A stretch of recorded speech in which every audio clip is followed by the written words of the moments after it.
Welcome to the Train Your Brain podcast. We are your hosts, Ed and Brittany Holmes, and we've got some good stuff for you. Yeah, we run a company called Axios, and we're on a mission to do two things. Help you realize that you can create and live a fulfilling and high-demand life that doesn't stress you out and doesn't lead to burnout. And second, that if you learn how to relate to the everyday stressors of life better and tackle the stories you have about yourself in the world that are actually the biggest causes of stress, stress will become your greatest gift in creating a life that you really love. Yeah, so you can expect on this podcast to hear tools and battle-tested tricks and tips that we have used in our own life and the clients that we coach, and we're excited to bring those to you here in this space. Let's get into it.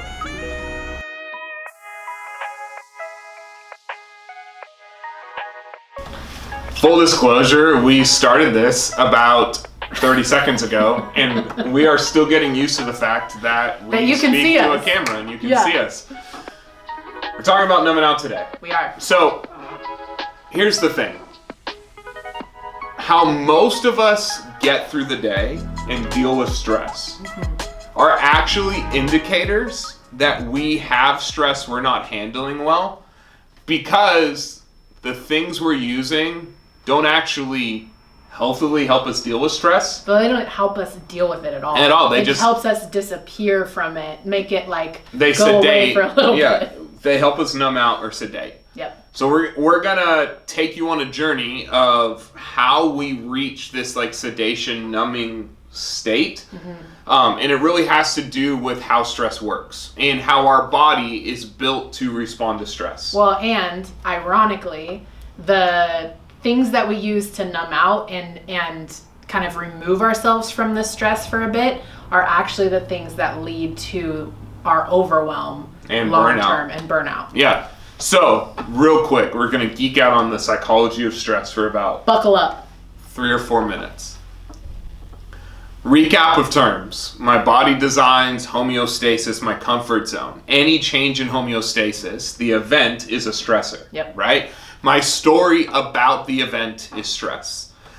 Our body has 4 go-to ways to handling stress, and our body's primed for acute or short-term encounters with stress, right? So think minutes to hours. Right. Our go-to analogy is a bear in the woods. We love to camp. If we were to encounter a bear in the woods, we would hop in the truck and we watch it go through camp and do its whole thing. Pray that it didn't get our tasty food. Yeah, it doesn't get our tasty food. We like get some Instagram videos, send some videos, right? Freak out a little bit. Bear leaves, no harm, no foul. Flight in that worked, right? Our body's go-to responses: fight, flight, freeze, and faint. And those are phenomenal responses for acute, short-term encounters with stress. Right. The problem is most of life is chronic stress or ongoing. So think days, weeks, months, years. Right. We use the analogy of another project being dropped on your desk, right? Your to-do list is already long. Your boss comes and drops another project. We're entrepreneurs. There's always another thing to be figuring out, to be working on. You saying that, I can actually like physically feel that in my body. Yeah, or think relationship issues, financial stress, some sort of chronic health condition. Yeah. There's this ongoing encounter. So our body cycles through fight, flight, freeze, or faint. If we stick with the analogy of the boss at work, your boss drops a project, fighting your boss, throwing punches, isn't going to work. Probably not a good idea. Flight, running out screaming, also not going to work, right? Freeze and faint might work in the short term, but it's going to drastically decrease your productivity, right? Like if you freeze in the moment or faint, like disassociate, right? Neither of those are great on the work environment, and there's a mortgage to pay and there's a car payment. There's too much going on for that to work. So our body cycles through those and it doesn't work. We're not out of the stressor. We're not resolving the stress. Right. It's important to remember the stressor is the event. Stress is my story about the thing. So I can knock everything off of my to-do list and still have not processed out the stress that came from working through that. Which is why, like for me, this is personal to me. This is a big one that I've worked through. I am very task oriented and I love myself a to-do list. And that's part of how you will put things on your to-do list that you did but forgot to put on it just so you get credit. Yeah, and so I get to cross it and out. It's only you on you action. Yeah. And you know what? It works. It's who I am. It is. But that is part of how we manage multiple businesses, right? Like I would not be effective as a business owner and as a coach if I wasn't calendaring my day and planning stuff out and using time blocking, which we get into in some further conversations. But the problem becomes when I actually fall into these rhythms where I can't even acknowledge that I've completed the things on my to-do list because my brain is so fixated on the fact that I don't have enough, right? Like that is my stress response, is I like freeze almost in this feeling of like overwhelm of how much there still is to do that I can't even acknowledge what I have done to that point. Even on the days when I like cross off all the stuff on my list, because if I'm not consistent in processing out the stressors that are coming at me and what's building up in my body, I'll go to bed that night and my mind is still racing, right? Even if maybe I cross everything off the list, it's already thinking about the next day, which is why it's so important. And we're going to talk about some tools here in a minute. So vital that we do things that complete that cycle. You'll hear us refer to the stress cycle a lot. We're literally physically allowing that to release from our physical bodies and get present again in this moment. So our body's response doesn't work. We feel negative emotion. We feel stress. It's starting to stack up. Our body goes into something called resistance, which is preparing for a long form encounter with a stressor. Yeah, this part is wild. Yeah, so in essence, it's like the bears keep coming. And your body's preparing to stay in a constant state of fight or flight. So it will pull from your immune system, reproductive system, your metabolism, because those things don't matter if you're fighting bears. Right. If you've ever heard of the phenomenon stress bod, that is quite literally a real thing, because your body is pulling energy from your metabolic system in order to do what it thinks it needs to do, which is to protect you, like keep you in this elevated so response. There's unexplained weight gain, there's brain fog, there's trouble sleeping, a lack of focus, irritability. You start thinking about how many of us live our lives. Right. Reproductive issues. Yeah, reproductive issues, all from ongoing chronic stress. Yeah, right? Unresolved stress. So we're in this state where we don't enjoy how we feel, and we need to do something about it. So we start grabbing for behaviors that momentarily decrease our awareness of how we feel. Yeah. So we scroll on our phones, or we eat food, or we purchase things, or we drink, or we smoke, or we look at pornography, or we isolate, or we sleep. You start overwork out, even things that are adaptive, which we're going to get into a second, even things that are adaptive like working out can become these destructive numbing behaviors if used in that way. Yeah. And stress avoided is stress compounded. Stress multiplied. Stress multiplied. So stress doesn't stack, stress compounds on itself. It expands. Yeah, which if you know anything about compound interest, like that ball starts rolling real fast. Yeah. So then I got to do more of the thing that I've been doing because there's more stress that I need to sedate or numb from. Right. Which is how, this is such a humbling exercise if you've never done this before, but take just a stock, just an evaluation. Again, don't pick up shame, pick up curiosity, and check out your screen time on your phone and see which apps have the most screen time, most time that you've spent in them, right? And maybe that's Amazon, maybe that's Instagram or TikTok or whatever. Facebook. And that will really help you get a clear identifier of where some of that numbing time has been spent. And it's just an important metric as we start to move forward of understanding what that is for you. Because this looks different for everyone. Sometimes it's like my go-to, number one with a bullet, when I feel stressed out, I want to eat about it. I want to disappear, watch a show that is really comforting to me that I know is what is going to happen. It's usually Gilmore Girls, which Ed hates. And I want to have a snack bowl and just disappear and not think about things for a while.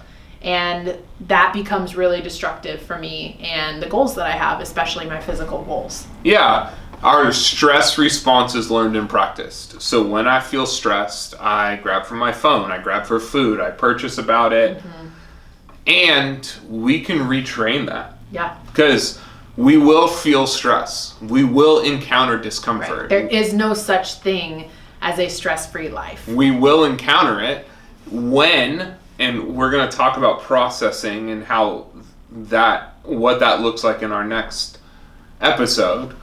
We're going to stay honed in on numbing right now. As I numb, there's this statement in the recovery community, the best way to avoid a hangover is to not stop drinking. Well, then the best way to avoid feeling the overwhelm, the stress and discomfort is to not stop doing that thing. Yeah. So we don't realize it, but we become addicted to our stress response.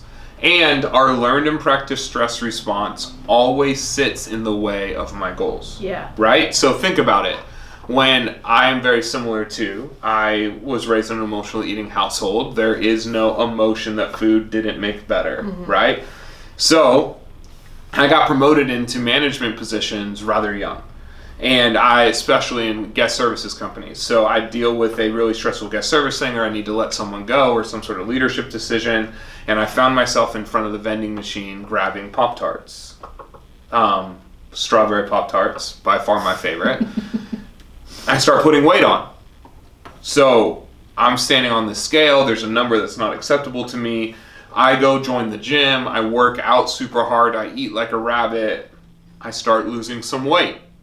Start feeling better about myself. Clothes start feeling better. I feel like I'm starting to look good in the mirror. And then all of a sudden I plateau. Right.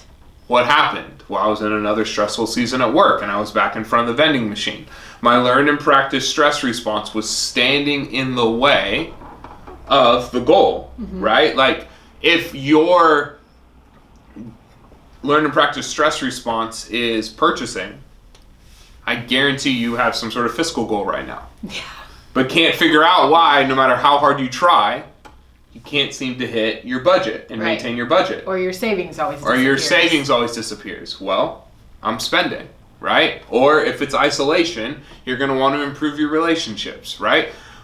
We train ourselves how to respond to stress.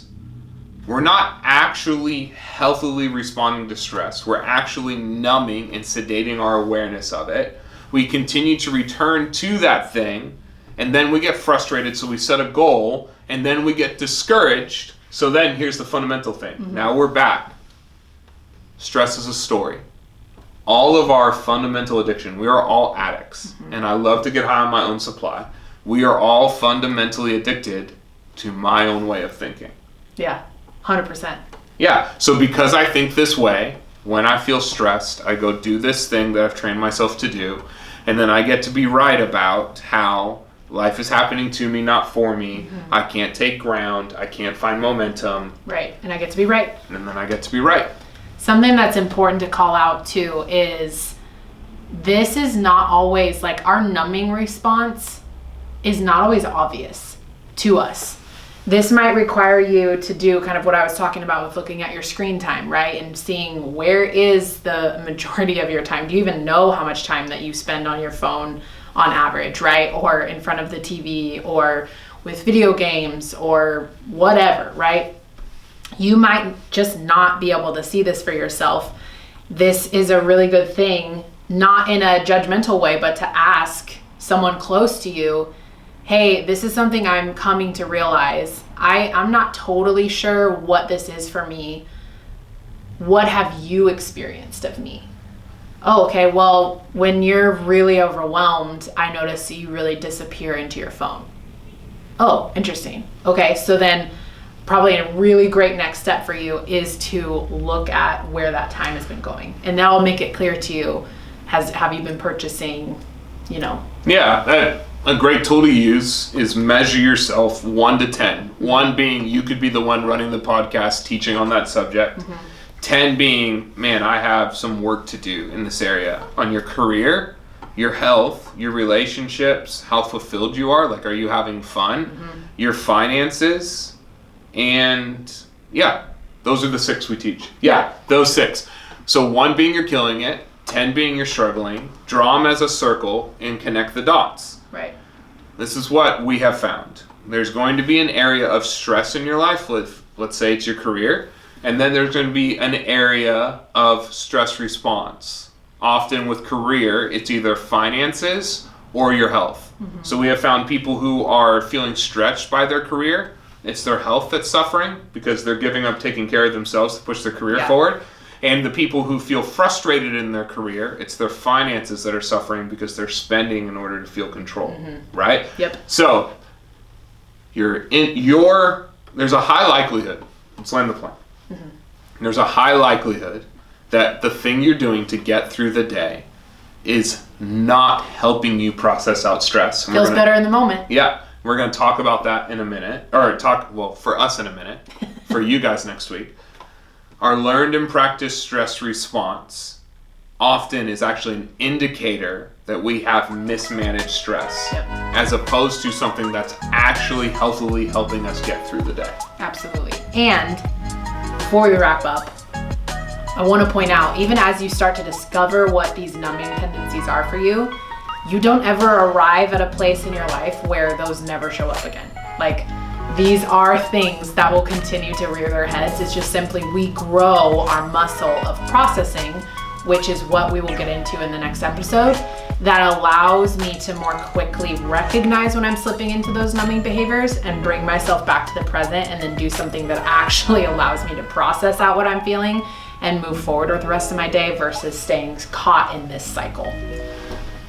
We would love for you to like and subscribe to this podcast because we are dedicated to continuing to give you tools to help you healthily relate to stress and build a life that you love. Also, if you could leave a review and share this as well, we are looking to spread the message that you can create a life you love that doesn't lead to burnout. We're going to talk about how you can healthily process out stress next week. Thanks for being here today.